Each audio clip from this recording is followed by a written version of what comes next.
Irmãos, graças a Deus por tudo que Deus tem feito em nossas vidas. Agora nós vamos falar sobre Aías, o profeta de Siló. Irmãos, esse profeta, ele começou a profetizar no último momento do rei Salomão. Nós vemos, irmãos, que quando Jeroboão, ele estava naquela situação, naquela revolta contra Salomão, nós vemos que Aías profetizou, viu ele no campo, rasgou as suas vestes, rasgou as vestes de Jeroboão e deu 10 pedaços para ele, e ficou com 2 pedaços, ou seja, 10 tribos seria para Jeroboão. Depois disso, Jeroboão acaba fugindo.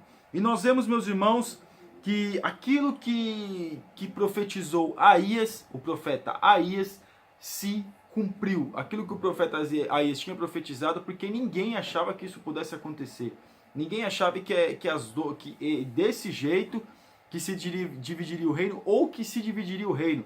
Mas o povo acabou se rebelando, e nós vemos que Jeroboão fica com 10 tribos e Roboão fica com 2 tribos. Mais tarde, nós vemos que o profeta cego, velho e já cego, nós vemos que Jeroboão, já um rei consagrado, se assim nós podemos dizer, Abias, o seu filho, fica doente. E aí ele cego, a esposa de Jeroboão, a mulher de Jeroboão, desce para que pudesse consultar Abias. Jeroboão já estava sendo reprovado. Por quê? Porque Aías, meus irmãos, era um profeta de Deus, vivia no reino do norte. Jeroboão era do reino do norte. Então Aías, ele profetizou no reinado de Jeroboão. Mas nós vemos, irmãos, que houve embate. Por quê?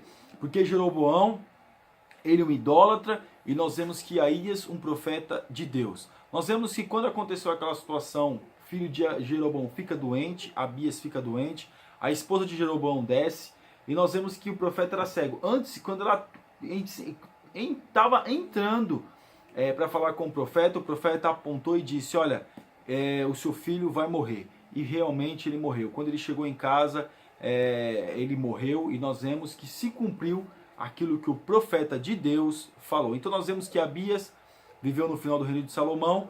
Ele foi o profeta que profetizou acerca da divisão do reino, e ele profetizou acerca do único filho de Jeroboão que teve, vamos dizer assim, um sepultamento honroso, que realmente estava agradando a Deus. Mas nós vemos que Deus não permitiu que ele crescesse num lugar onde havia tanta idolatria. Amém, meus irmãos? Que Deus abençoe.